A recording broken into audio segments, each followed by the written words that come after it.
Father fell ill many years ago. He gave me a call, and he told me that he had gone to the doctor because that he had jaundice. And then later on in the afternoon, when I was sitting at my desk in Detroit, he called again and said a doctor had come by and told him that he had cancer. And I said, "Did that doctor do a biopsy?" And Dad said, "No." And I said, "Well, then he doesn't know what he's talking about." And so I went down the next day to join Dad and to take him to Barnes Hospital, where we spent an entire week. And Dad was biopsied from head to toe practically. Every suspicious organ, a piece was taken out just to see if there was any cancer there. And by the end of the week, after many blood tests and many other kinds of tests, they still didn't know what had happened to him.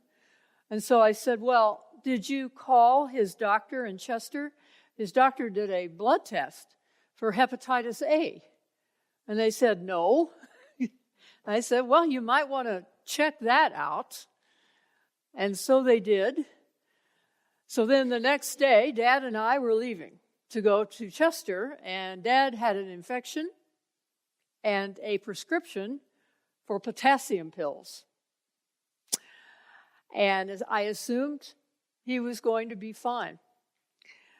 So before I left the following day to drive back to Chicago, because I had to fly back to Detroit for Monday morning, I woke up, and those of you who know me pretty well know I don't get up very early.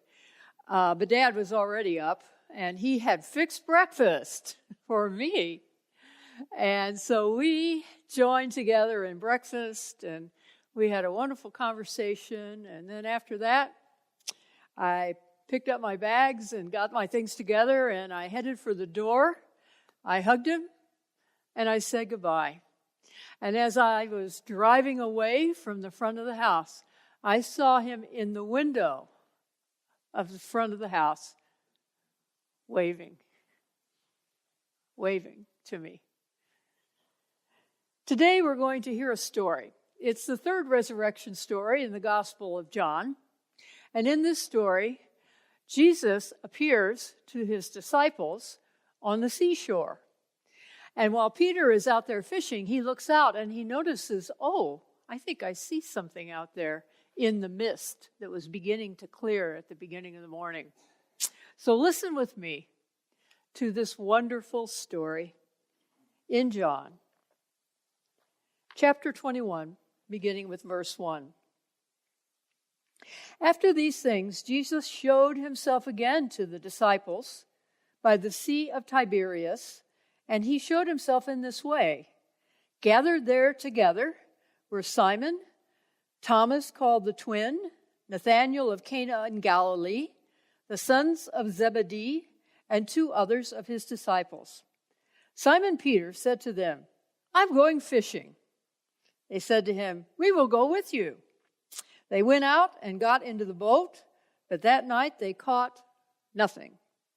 Just after daybreak, Jesus stood on the beach, but the disciples did not know that it was Jesus.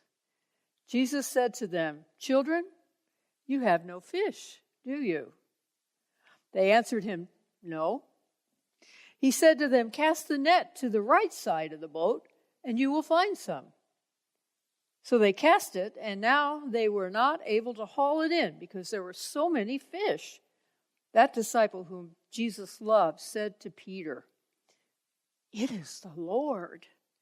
When Simon Peter heard that it was the Lord, he put on some clothes, for he was naked, and jumped into the sea. But the other disciples came in the boat, dragging the net full of fish, for they were not far from the land.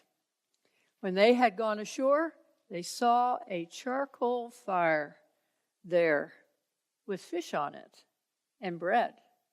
Jesus said to them, "Bring some of the fish that you have just caught." So Simon Peter went aboard and hauled the net ashore full of huge fish, 153 of them. And though there were so many, the net was not torn. Jesus said to them, "Come and have breakfast." So that is what they did. Now, none of the disciples dared to ask him, "Who are you?" because they knew it was the Lord. Jesus came and took the bread and gave it to them and did the same with the fish. And now this was the third time that Jesus appeared to the disciples after he was raised from the dead. When they had finished breakfast, Jesus said to Simon, "Simon, son of John, do you love me more than these?" He said to him, "Yes, Lord, you know that I love you." Jesus said to him, "Feed my lambs." A second time he said to him, "Simon, son of John, do you love me?" He said to him, "Yes, Lord, you know that I love you." Jesus said to him, "Tend my sheep." He said to him the third time, "Simon, son of John, do you love me?" Peter felt hurt because he said to him the third time, "Do you love me?" And he said to him, "Lord, you know everything. You know that I love you."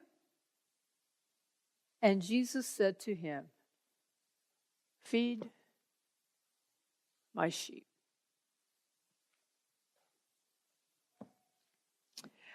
Peter was with Jesus when the great adventure began. In fact, on one of the early days, Jesus used Peter's boat as a pulpit. Peter walked with Jesus every day during his ministry. He was one of the closest disciples to Jesus. But after Jesus died, Peter started backing away from view. Peter had told Jesus before Jesus died that he would never desert him. He had been very insistent about that. Jesus, however, had warned Peter, both at the Last Supper and before then, that dark days were lying ahead. He said to Peter, "Satan has asked to sift you like wheat, but I have prayed for you, and you will be restored." And he also told Peter, "Before the cock crows twice, you will deny me 3 times. So, after Jesus was crucified, and all of the things about Peter came to pass. He denied Jesus 3 times. He ran away and he deserted Jesus at his hour of greatest need. And now, after Jesus had been raised from the dead, Peter had kind of faded out into the background. Yes, he was there on Easter morning, and he went after the women announced that Jesus was raised, but he just took a look inside the tomb, and then he went home. And then he was there the 2 nights that Jesus appeared to the disciples in the upper room, but he didn't say a word. He was absent in every way except physically from Jesus. You know, Peter was the one that Jesus called a rock. He called Peter a rock. "I will build my church on you." And yet now we find Peter's faith faltering. The flame in his heart was flickering. He was probably ashamed and afraid and didn't know what was going to happen next. Was there going to be another great adventure? Could he even be part of any adventure with Jesus after what he had done? So, Peter called some of his friends together one day and said, "Let's go fishing." And that's what they did. They went out to one of their regular places out on the Sea of Galilee, places where they had caught many fish before, and they were out all night, and they caught nothing. So they were slowly coming back into the shore when Peter thought he saw something. Someone standing there. And so as they got closer, John, the beloved disciple, said, "It is the Lord." As soon as Peter heard that, he threw on his shirt and jumped in the water. Now, does that make any sense? No.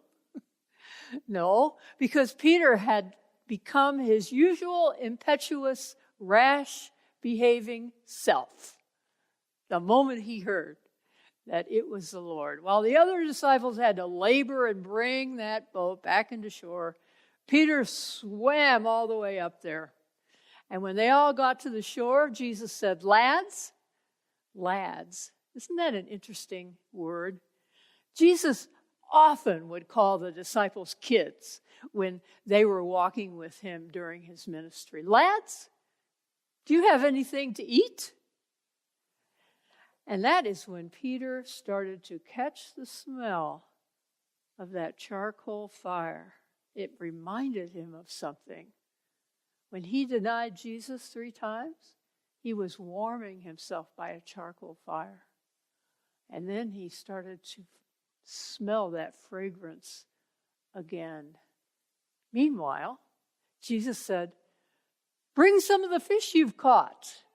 Bring it and we'll make it part of our feast. Now, Jesus probably had enough fish, but he knew that if the disciples brought some of their fish, then they could participate a little bit like a mother understands and knows that if her child is going to make a drawing or do something nice and special, you receive that gift with joy. And Jesus received their gift of fish with joy.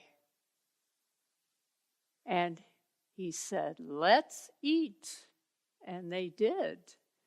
Except they didn't say a word. They all knew who it was. They all knew it was Jesus. But no one wanted to blurt it out. You're Jesus. It just all was so strange. And so it was a little bit uncomfortable at breakfast. But then Jesus said to Peter, Peter, I must talk with you. And he took Peter aside. And he said to Peter, Simon, son of John. Now that's an interesting name, is it not? Simon? Jesus hadn't called Peter Simon since the very beginning of the journey. Simon, son of John, obviously Jesus wasn't going to refer to him as Peter, the nickname that he gave him. He was referring to him the way his name sounded before he ever knew Jesus. Simon, son of John, do you love me? And then we hear this conversation back and forth. The threefold question, do you love me, asked 3 times while 2 human hearts are suspended in that conversation, waiting for the answer. 3 times. Do you love me? You see, Jesus had to know, because Peter, who had been the most staunch, energetic, ready to go disciple in the whole clan, he had betrayed Jesus too. And now Jesus needed someone he could trust, someone who would go forward with the message and the good news. Jesus needed to know, but then Peter needed to know too. Because you see, Peter, who loved Jesus, had been so awash with all of the shame and guilt and hurt that went along with what he did and seeing Jesus die and how he had let down Jesus. How could he ever be a rock now? How could he ever be Peter? So Peter had to know. And so when they were talking, Peter was grasping within himself, where is that love that I had for Jesus? I need to find it, and I need to replace the horror that is in my heart with that love that I know is there. And all of that was going on during that threefold question. Peter, do you love me? Until finally their love became a settled thing. And they will be able to walk together away. Their parting was not going to be some kind of grand and glorious miracle. This is the very last story in John's gospel. And it isn't filled with miracles. It's filled with ordinary conversation. The last time they spent together, they had breakfast.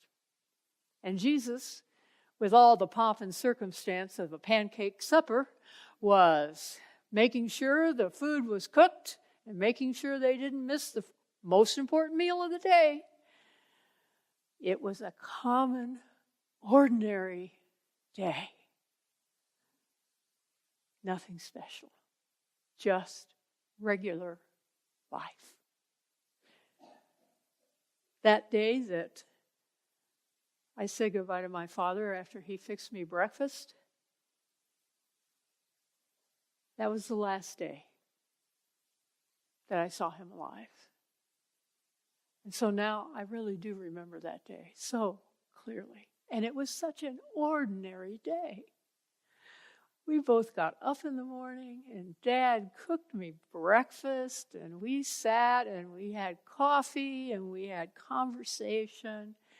And I saw just how joyful he was to come home after that long ordeal in the hospital. It was just a grand and glorious day. It was like sacred ground to me. And then when I hugged him and watched him wave in the window, I didn't know it was our last day. But I couldn't have scripted a better last day than that one. It was ordinary life, just like the last day Jesus was with his disciples, having a meal. What does Easter look like? Yes, it's angels coming in and rolling the tomb away and glorious hallelujahs, but it is also a cup of coffee, a conversation, breakfast, a quiet moment, and then we depart.